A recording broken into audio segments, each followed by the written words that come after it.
The paper coffee cup buckled in my hand when my department head leaned close, enough for me to smell his mint gum, and quietly told me my face looked too warm for the donor families. And I said nothing because in that moment, I still could not tell if I had just been insulted, warned, or marked. My name is Harlow. I am 33 years old, and at the time this happened, I was the events director at a private country club outside Chicago, the kind of place where old money tried very hard to look effortless and failed in expensive ways.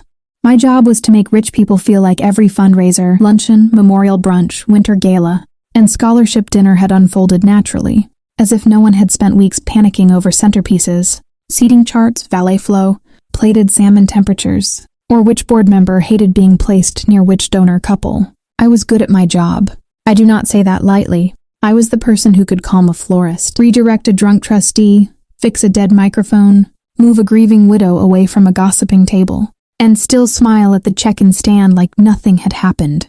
I knew how to read a room before most people even picked up the mood. I knew which member wanted sparkling water without asking, which family needed space before a speech, which sponsor was about to pull funding unless someone made him feel seen. That kind of work teaches you to notice everything. It also teaches you when something small is not small. The comment about my face happened on a Thursday in late October, in the middle of final prep for the Holloway Foundation dinner. It was one of the biggest events of the season, a scholarship fundraiser with board members, local press, and the kind of donors who like to tell stories about struggle while wearing watches, worth more than my first car. I had been on site since before sunrise. By late afternoon, the ballroom smelled like polished wood, candle wax, and nervous staff perfume. Rain tapped against the windows. Every linen was steamed. Every place card was straight. Every speech folder was stacked in order. I was reviewing table assignments beside the service hallway when Thayer stepped in front of me. He was not my boss in title.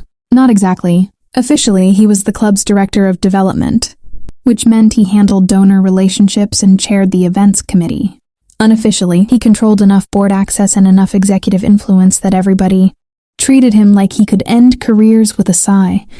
He looked at me for a beat too long, then at my blouse, then back at my face. "You need to powder down," he said quietly. "You look flushed." I blinked. "It's warm back here." "It is warm everywhere," he said. "That is not the point." I remember my fingers tightening around that coffee cup. I remember the cheap cardboard going soft under my thumb. I remember hearing dishware clink in the kitchen and realizing he had positioned himself in that half private hallway on purpose, close enough to sound confidential, hidden enough that no one would hear the exact words. I said, "Is there a problem with the ballroom?" His mouth shifted, almost a smile, but not a kind one. "There's a problem with presentation. You're the first face people see. You set tone." That should have been the end of it. A weird comment. An annoying one. I should have rolled my eyes in private and kept moving. Instead, he added, "You used to understand that." Used to? That one word stayed with me all evening like a splinter, because I had not changed anything. Not my work, not my manner, not my standards. If anything, I had gotten sharper that year, faster, more trusted, more essential. But 6 weeks earlier, the club had promoted me into full event leadership after our previous director retired. And since then, Thayer had been changing shape around me in ways I could feel but not yet name.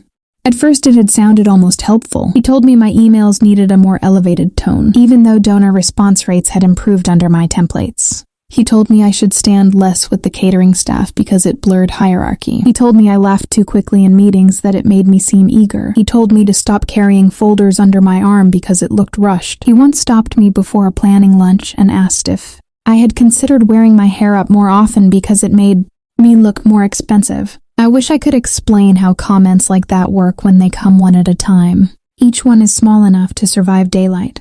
If you repeat it back later, it sounds petty, harmless even, easy to dismiss. But when they stack up, they start pressing against your ribs. You begin reviewing your own posture while brushing your teeth. You start hearing their voice in your head before you walk into a room. I did not tell anyone at first, partly because I was embarrassed, and partly because the club thrived on polished surfaces. People there did not like naming anything ugly unless it had already been approved in a memo. Also, I had just finalized guardianship paperwork for my younger brother a few months before. That part matters. My brother Soren was 21 and an outpatient. Treatment after a long year, I still do not know how to summarize without flattening it. Our mother had died when I was in college. Our father had perfected the art of unreliability long before that. By the time Soren spiraled hard enough to need help, I was the stable one by default. The paperwork was not dramatic. It was practical. Medical decisions, emergency authority, financial oversight during treatment. Quiet adult things you sign with a pen while pretending your hands are steady. I was not fragile, but I was tired in a deep private way. And I think Thayer could smell tiredness on people the way some people can smell rain.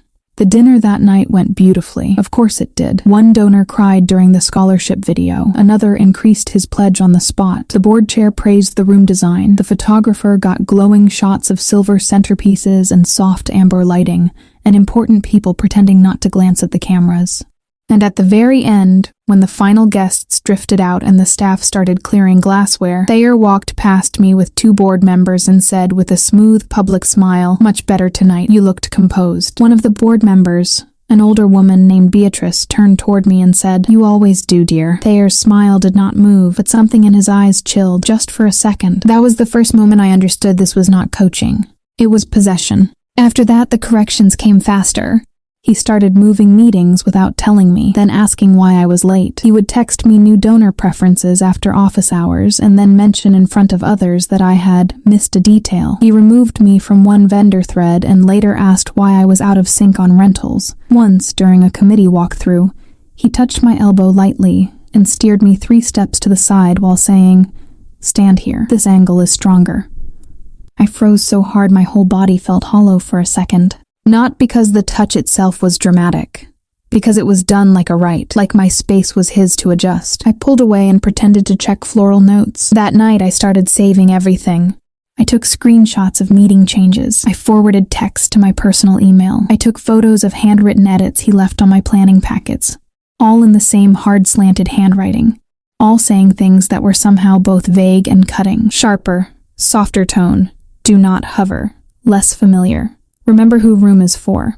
I stared at that last one for a long time. Remember who room is for. Not the donors, not the club, me. By November, people around us had started noticing something, though no one would name it directly. Staff conversations went quiet when he entered. The pastry chef warned me once, in a voice so casual it almost passed for gossip, that Thayer liked women polished but grateful. One of the junior coordinators stopped joking with me in public because, as she later admitted, she did not want to get caught in whatever this was. That phrase made my stomach turn. Whatever this was.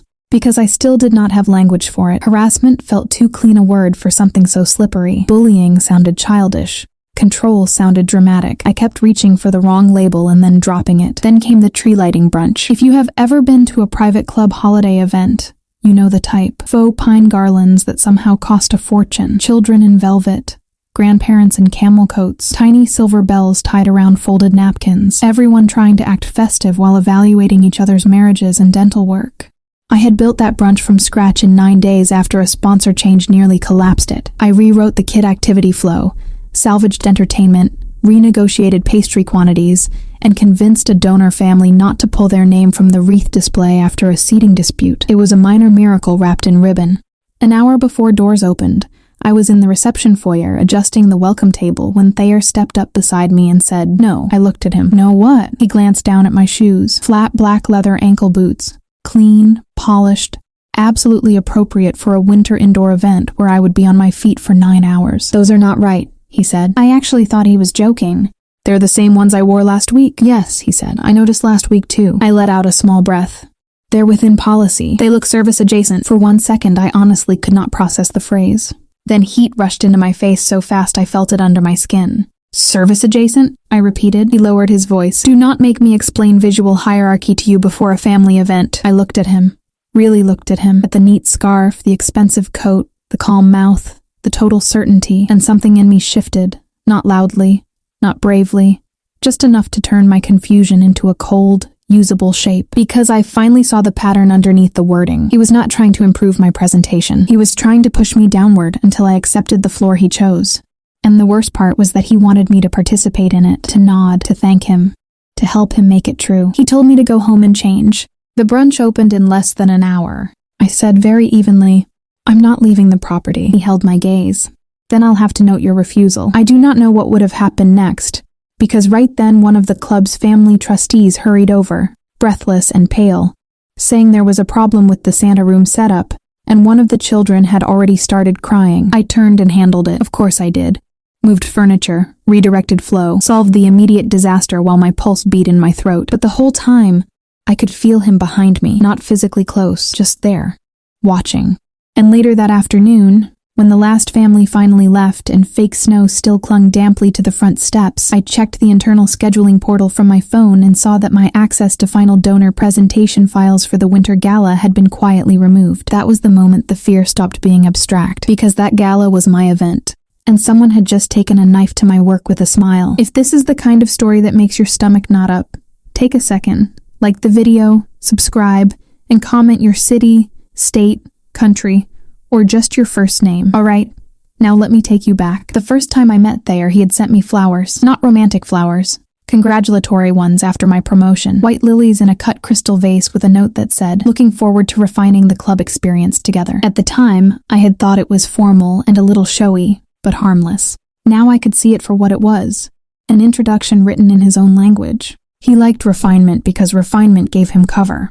The next morning, I drove to work with my jaw aching from clenching it in my sleep. The sky was flat gray. My brother had texted me a photo of the pancakes he made in his sober living kitchen with the message, "Did not burn them this time." I stared at that message in the parking lot longer than I should have. It grounded me. Real life. Batter. A scratched pan. A stupid proud pancake photo. Then I walked inside and found out my credentials still did not work on the donor files. I went to club administration first because I wanted to believe there had been a mistake. The systems manager, a quiet man named Graham who hated conflict so much he blinked like a trapped deer whenever someone raised their voice, checked the access log and said, "It looks manual." "By who?" He hesitated. "Development oversight request." Development oversight was there. I said, "Can you restore it?" Another hesitation, not without sign-off. I thanked him and walked out before my expression changed. Humiliation is strange when you are an adult. It does not feel dramatic. It feels administrative, like finding out a door you thought was yours now opens for someone else. I spent the rest of that day pretending nothing was wrong while rebuilding pieces of the gala from memory and old printed packets. My assistant, a sweet and anxious woman named Ruby, kept asking if I wanted her to call vendors directly, and I kept saying, "I've got it," because I did not want to spread panic before I understood the size of the damage. By noon, Thayer had not spoken to me. By 1, he sent me a calendar invite for a private meeting at the end of the day with no subject line. By 2, I had already decided I would not go into that meeting unprepared. I opened a blank document and started building a timeline. Dates, comments, meeting shifts, file changes, texts, witnesses, language. Nothing emotional, nothing inflated, just pattern. When I looked up from my desk, the winter light had already turned thin and blue against the windows. My reflection stared back at me in the darkened glass. Controlled but tired, shoulders square because I was making them stay that way. And for the first time, I had the clear, sick feeling that whatever waited in that meeting was not going to be about shoes. At 5 sharp, I took my notebook, my phone, and a printed copy of the Winter Gala vendor grid and walked to his office at the end of the development corridor. The club had gone quiet in that expensive way buildings do after dark. Vacuum lines in the carpet, dim sconces, a faint smell of citrus cleaner and old heat. The bar downstairs was still open, so now and then I could hear a burst of laughter rise through the atrium and then flatten into silence again. His assistant was gone. His door was open. Thayer sat behind his desk without looking surprised to see me, which irritated me more than if he had smiled. "Close the door," he said. I did not. I stepped just far enough inside to be technically compliant and said, "You removed my gala access." He folded his hands like we were at a civil lunch. "I restricted a file category pending review." "Review of what?" "Your judgment." I let that sit there for a second, mostly so I would not say the first thing that rose to my throat. Then I said, "What, my gala is in 3 weeks." "Our gala," he corrected. That was the first thing. Small, easy to miss, but it told me exactly how he wanted this conversation framed. I kept my voice flat. "On what grounds did you block my access?" He leaned back. "You've been struggling with executive alignment." "I have?" "You have," he said. "Presentation issues, tone issues, boundary issues, and now direct insubordination in front of member families." The words landed so smoothly that if I had not been living inside the actual events, I might have believed him. That was the most destabilizing part of men like him. They did not yell. They edited reality until it sounded expensive. I opened my notebook. His eyes flicked down to it. "Is that necessary?" he asked. Yes, something tightened in his mouth. Good. I said, "Please define boundary issues." He looked at me for a moment, and when he answered, his voice had gone softer, almost pitying. You've become reactive, emotional. You blur lines with staff, and then when corrected, you treat guidance like an attack. I have tried to mentor you through that. I actually felt my skin go cold. Not because it was true, because it was almost plausible. He had chosen the exact language most likely to stick to a competent woman without anyone checking too hard. Mentor, reactive, emotional guidance. I asked, "Can you provide examples?" He smiled then. Very slight. "I don't think you want to do this adversarially." "Then don't make it adversarial." For the first time, his expression sharpened. "Careful, Harlow." There it was, the threat underneath the linen napkin. I said nothing. He reached for a folder on his desk, opened it, and slid a typed page toward me. It was not on formal letterhead, but it was clearly written to look official. Concerns regarding leadership fit, bulleted notes, communication style, visual standards, missed donor preferences, resistance to direction. My heart started beating harder, but my face stayed still, because 2 of the missed donor preferences listed there were instructions he had texted me after the events were already over. One of the visual standards was the shoe issue, rewritten as failure to maintain role distinction in guest-facing environments. I looked up slowly. He said, "This is informal for now. For now, I'm giving you a chance to correct course." I could feel shame trying to flood me, and I hated that feeling most. Not because I had done something shameful, but because he was trying to make me wear a version of myself that did not exist. A sloppy one, a difficult one, a woman unraveling just enough to justify being pushed aside. I set the paper back down. Then I asked the smallest question I could think of. "Why now?" He did not answer immediately. He picked up a pen, tapped it once against the desk, and said, "Because the club is changing." That was not an answer.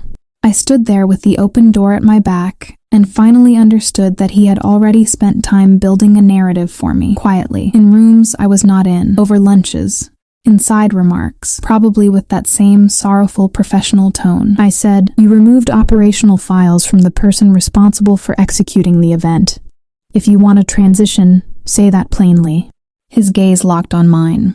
"This isn't a transition." Another lie, and not a subtle one. I slid the typed page into my notebook without asking permission. His pen stopped tapping. Then I said, "I'd like confirmation in writing that my access was removed due to a performance concern." He laughed once under his breath, like I had overplayed my hand. "No." "Then restore it." "No. There are moments when you realize the other person thinks you are alone enough to corner." I felt that then, not abstractly, not as a theory, in my bones. So I did something that surprised even me. I took out my phone, opened the club policy portal, and said, "Development does not have unilateral control over event operations access. Administration and the general manager have to co-sign restrictions that affect execution." His eyes changed, very slightly, but they changed. "I'm aware of policy," he said. "Then who co-signed?" He said nothing. That was the second thing. Tiny, quiet, but it was the first real crack. I left before he could recover the ground, not dramatically. I just said, "I'll follow up," and walked out with my pulse hammering so hard I could hear it in my ears. When I got to my car, I sat in the dark with both hands on the steering wheel and let the shaking happen for about 30 seconds. Then I drove home and worked until almost midnight. I built the timeline cleaner, pulled portal screenshots, labeled text threads, attached meeting changes, added dates beside witness names. I found the policy section on system access and highlighted the line, requiring dual authorization for operational restrictions. I also found something else buried in a procedures appendix. Executive committee members were prohibited from using performance concerns to alter event command during active planning cycles without documented review by human resources and the general manager. There had been no review, no human resources meeting, no written notice from the general manager, no formal plan, just him. I barely slept. The next morning, Ruby came into my office looking like she wanted to be anywhere else. "Can I tell you something weird?" she asked. I nodded. She closed the door and lowered her voice. "He asked me yesterday if you seemed overwhelmed lately." I felt my stomach drop, but I kept my tone even. "What did you say?" "That you seemed busy." Her face tightened. "Then he asked if you'd mentioned family issues affecting your focus." For a second, I genuinely could not breathe. I had never discussed my brother with him beyond one brief scheduling note months earlier about a medical appointment. I had said family matter, not details. The fact that he was now probing my assistant about it made my whole body light up with a cold kind of anger. Ruby said quickly, "I didn't say anything.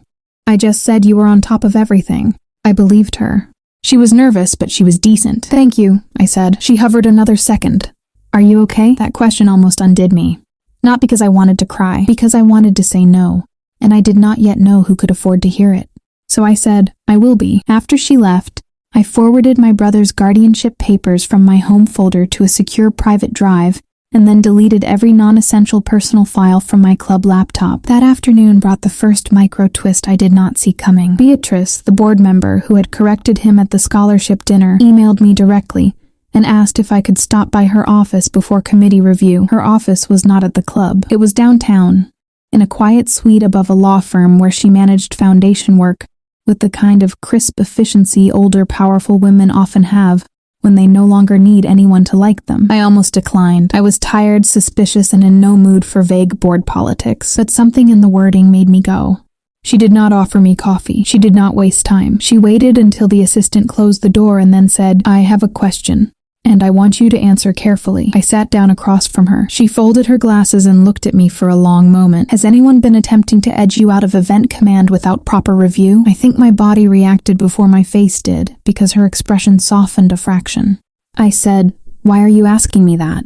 "Because I received a call from a donor yesterday," she said, "complaining that one of our staff seemed frightened during the tree lighting brunch, and because your name came up in a meeting this morning in a way I did not like." My spine went straight.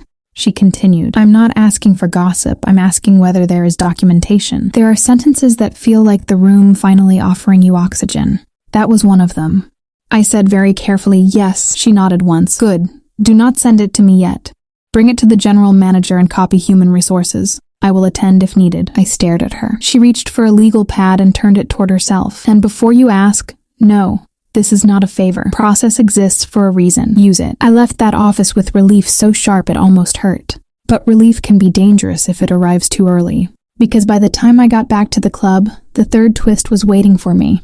My office door was unlocked. I knew I had locked it because I always locked it now, not out of fear exactly, but out of instinct. The same instinct that makes you check the stove twice when something already feels off. Inside, nothing looked disturbed. My laptop was where I left it. My event binders were stacked. My coat still hung on the chair. The room smelled faintly of toner and whatever floral hand soap housekeeping used. Then I saw the corner of my desk blotter. A sheet was missing, not a random one. The top page from a handwritten vendor call sheet I had updated that morning. The one where I had scribbled notes about access changes and the time of my meeting with Thayer in the margin because it was the closest paper in reach when Ruby interrupted me. I stood there staring at the clean tier line and felt something old and primal move through me. He had been in my office. Or someone had, and they had not rummaged. They had selected. I shut the door, locked it, and took photos of everything. Then I called administration and asked for building security footage access for my hallway. The answer came back 20 minutes later. Unavailable. The camera outside my office had gone dark the night before for unscheduled maintenance. That was when I finally understood two things at once. First, this had moved past pettiness. Second, whatever I was about to walk into was bigger than me. I did not go home. I closed my office door, sat in my chair, and let the silence settle long enough for my breathing to even out. Fear had a taste by then, metallic, dry. It sat at the back of my tongue and kept trying to hurry me into the wrong move. So I did the opposite. I slowed down. I wrote out exactly what I knew, exactly what I suspected, and exactly what I could prove. Then I made 3 folders on my personal drive, one for access logs and policy screenshots, one for texts, calendar shifts, and witness notes, one for timeline and impact, meaning every change that had interfered with execution, chain of command, or donor communication. No adjectives, no theories, just evidence. Then I called Human Resources and requested a formal meeting first thing the next morning with the general manager present. I used calm words, documentation, operational interference, unauthorized access concern, policy violation. I did not mention fear. I did not mention intimidation. I knew those words could wait until I was in a room where they would have somewhere to land. The Human Resources Director, a composed woman named Kala, asked one question in a voice that went carefully neutral halfway through. "Do you believe there is any risk to active donor relations if this continues overnight?" "Yes," I said. "I'll move things."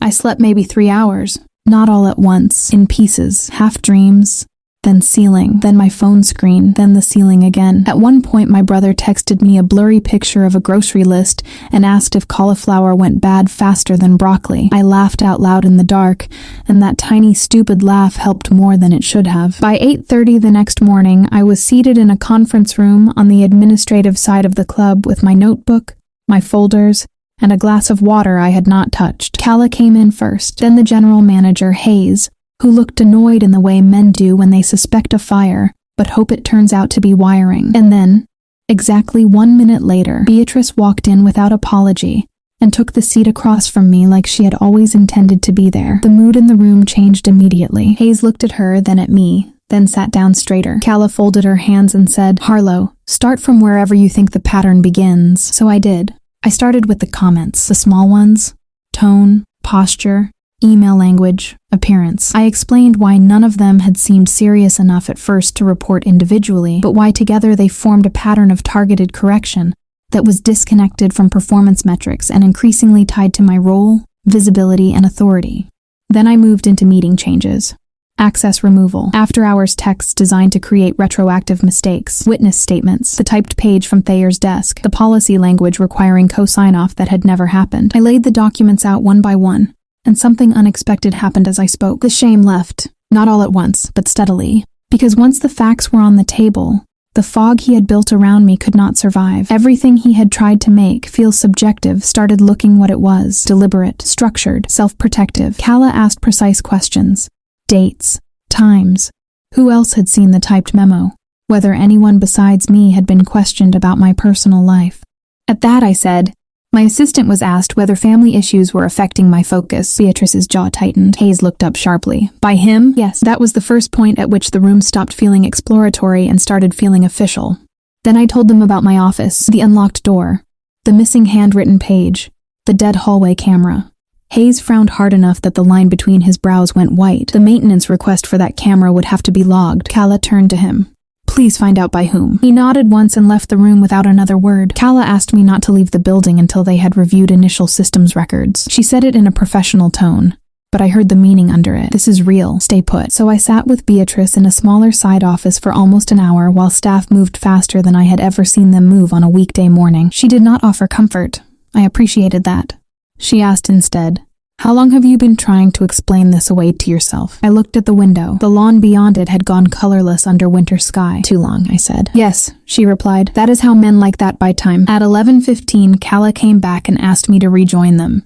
Hayes was already seated. He looked angrier now, but not at me. He said, "There was no authorized maintenance request for your hallway camera." Every muscle in my back went tight. Calla slid a paper across the table. "There was, however, a temporary access override to the development office security panel last night, using a facilities code assigned to a maintenance supervisor who was not on property." I stared at her. She continued, "We also pulled file access records.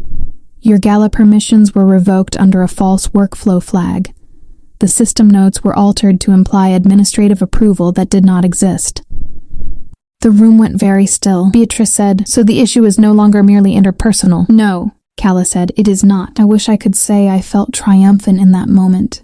I did not. I felt sick. Because vindication is not a clean emotion when you have been frightened for weeks. It arrives tangled with grief for the version of reality you kept trying to preserve.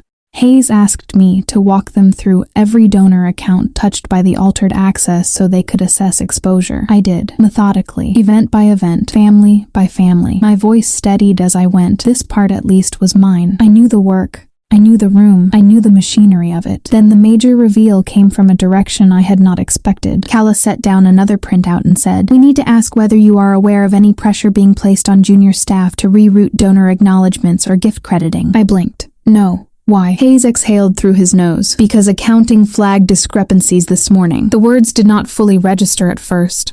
"Discrepancies how?" Beatrice answered this time, her voice flat with controlled disgust. "Recognition routing. Pledges being socially attributed one way and internally credited another." I stared at her. "If you have never worked in donor culture, that may sound minor. It is not. Public recognition is power. Internal credit determines influence. If someone manipulated both, even subtly, they could inflate relationships, leverage board favor, reward allies, and bury anyone who threatened the image." My mind started rearranging the past 6 months at speed. The sudden eagerness to control guest-facing tone, the obsession with hierarchy, the fixation on who stood where, who was visible, who looked authoritative, who got direct donor contact. It had never just been about me. I had become a problem because I ran clean events, kept direct records, and had enough trust with families to notice when something did not align. He had not merely wanted me smaller, he had wanted me foggier.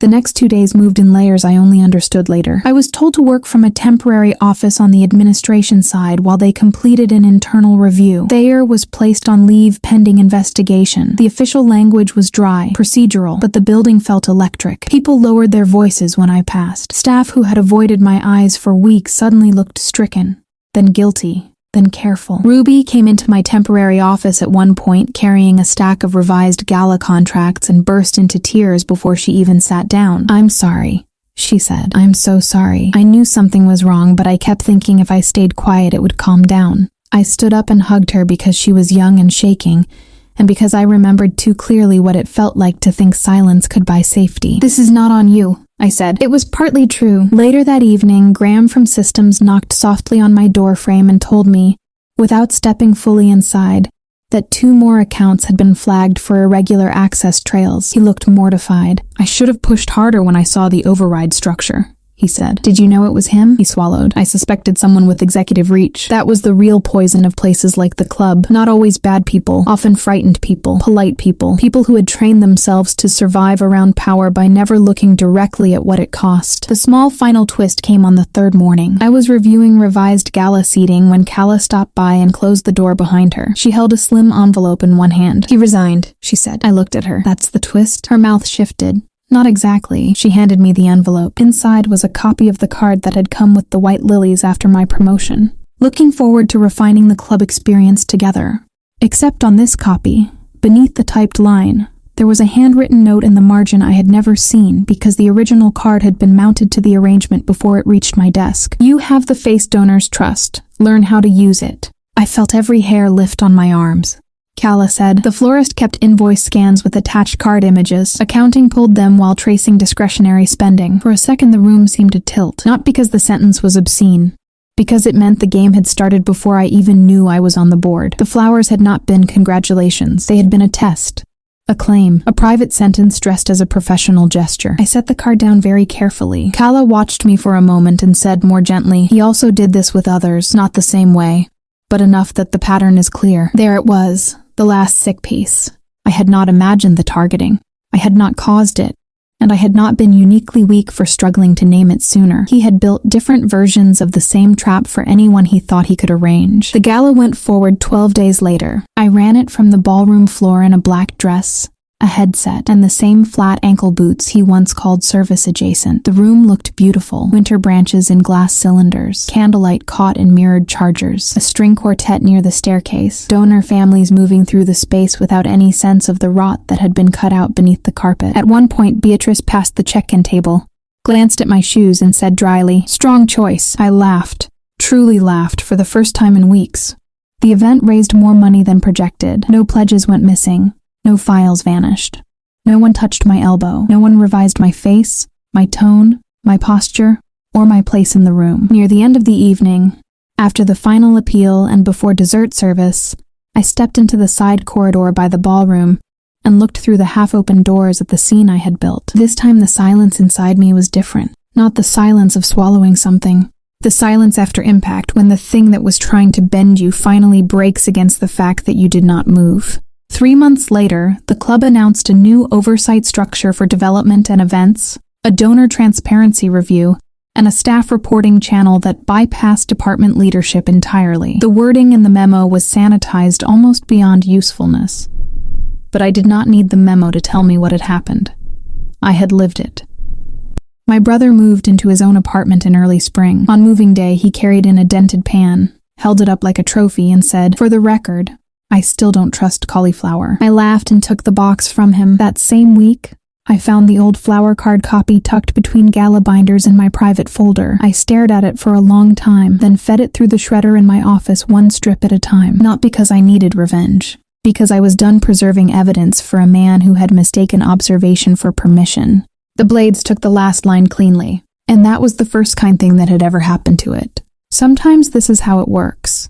Not with one huge, obvious evil thing, with 100 small edits to your reality. A comment here, a correction there, a weird little pressure point that keeps making you question your own read of the room. That's what gets people. Not just fear, confusion. Because when something is subtle, you start thinking maybe you're being dramatic. Maybe you're tired. Maybe you're taking it the wrong way. And honestly, That kind of self-doubt can do almost as much damage as the person causing it. Think that's why stories like this hit so hard. A lot of people know exactly what it feels like to sense that something is wrong before they have the language for it. You feel it in your body first. The tight chest, the overthinking, the little rehearsals in your head before simple conversations. That stuff is real. And the truth is, calm people get targeted too. Competent people get targeted. Quiet people get targeted all the time because someone assumes silence means weakness. It doesn't. Sometimes it just means you're watching. That part matters. Not every win is loud. Not every payoff comes from a blow-up. Sometimes the strongest thing you can do is keep a clear record and refuse to help someone lie about who you are. That kind of ending may look quiet from the outside, but it isn't weak. Not even close.